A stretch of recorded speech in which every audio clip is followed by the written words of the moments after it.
Hey everybody, hi. In this video, we'll be looking into the starting of how you can start coding with Cairo. And in this episode, we'll majorly be looking into three things. So the first one is basically around how you can add two numbers. And the second one is, how you can take that square of those added numbers. And the third part is majorly, around asserting if the answer was true. And what is assert? It's majorly like comparing two things and checking if they are right. So let's say if the answer was 144, checking if indeed the answer should be 144. So it's highly useful in cases of like when you're writing your own test cases and other things. So yeah, let's just get started with the Cairo playground. So Cairo playground is a great place to start. So you can just like go here and go to this link. You can find that in the description, and you can just like just click on this add button and you should be here. So let's have fun with Cairo. So we're just going to get started with adding something like the main function, and the main function is basically the starting point of the Cairo program. So let's just get started by writing something like func main, and then by saying something like this. Let's just get started. Sorry about that. So you can just say something like this, and here what we need to do is let's write another function which is just going to add the two numbers and then return back the value to this main function. So let's just create a variable, just like in JavaScript, you write let, and then since that we're using a function, you always need to use this curly braces like this, and just put the variable name, let's say x, and let's call this new function add underscore num. And since we are adding two numbers, we just have to provide two numbers into it. So let's say x is equal to 1 and y is equal to 3 or something like this, and we don't need to use semicolons. That's amazing. Now let's go in here and let's also end this specific function by using this end argument. And now let's create this new function add number. So we can write func and then again just go with the function name, and then since that we're actually using this, we need to have x and y, and the x comma y, and the output of this function we can just use it as x just to save some space. So it will be like the output will be x. Now you might be wondering, in case if you're coming from C or C++, what is the data type of the x and y that we've written in here? The data type of x and y that is written in here is basically felt. And what is a felt is basically that felt is just like an integer, but then in case if if you're using Python or anywhere, and if you divide an integer by an integer, it may end up giving you a float or probably an integer again. But then in Cairo, what happens is, let's say if you divide 2 by 2, it is going to give you amazing a 1, which is correct. But let's say if you divide 1 by 2, then what happens is it's just going to get overflown, and you would end up getting a very big number. So you surely don't want to end up there, and that is the major difference between felt and integer. In other languages, that felt is something which is only friendly with divisible numbers. So 2 by 2, then maybe 6 by 3 or 24 by 2, and all of these things which is completely divisible. So just be a little bit careful over there. Now let's just get back again and let's just return something saying that return and plus y, and since that we are returning x, we need to just be like x equals to x plus y, but it's actually indeed not necessary.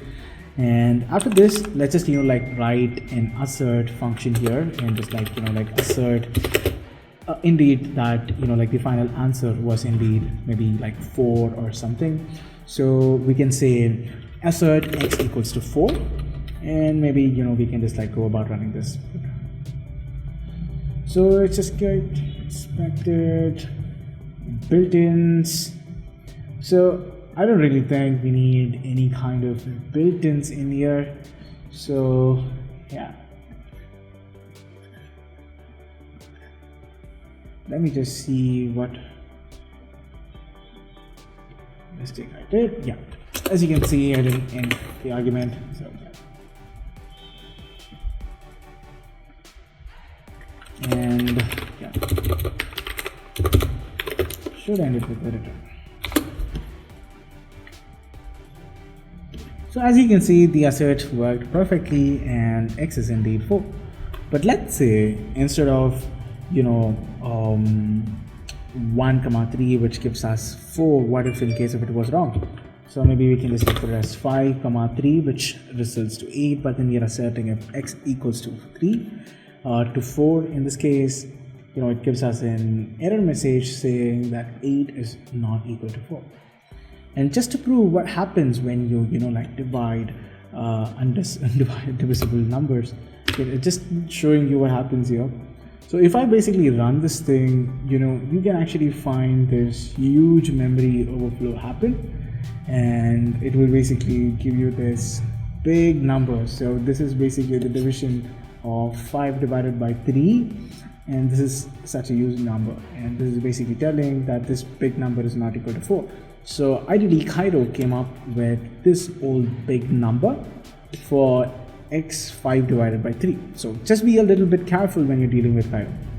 Now, just going back to another part of this where we're just going to square these two numbers, basically the x that like the x and y that we got.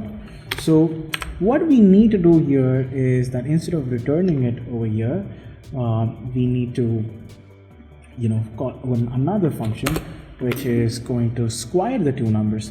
So in this case, let's put let, and let's maybe call a, and let's be like x plus y. So this will basically give us the addition of x plus y. And now let's call a new maybe like a function, and let's just be like let z maybe equals to, yeah, of course you need to use this one, and then be like square, and then maybe just give it the value that it needs to square, which is going to be a. So let's create one more new function. Let's call it sqr, and let's say a, and this is going to return back a to me, just saving some memory in there, and just like return a equals a star a. And of course I always end up forgetting end. Now since that we have this, as you can say, we need to like return like x equals to z now, because that's majorly what square gives us. And maybe we can also change this add num function to add num square, and just change it here as well. So now we can like indeed like add this number, so it's 8, so the number should actually be 64. Now let's just like run this thing and check if it's indeed working, and as you can see, it worked out flawlessly. So Cairo allows you to verify is if things are working properly.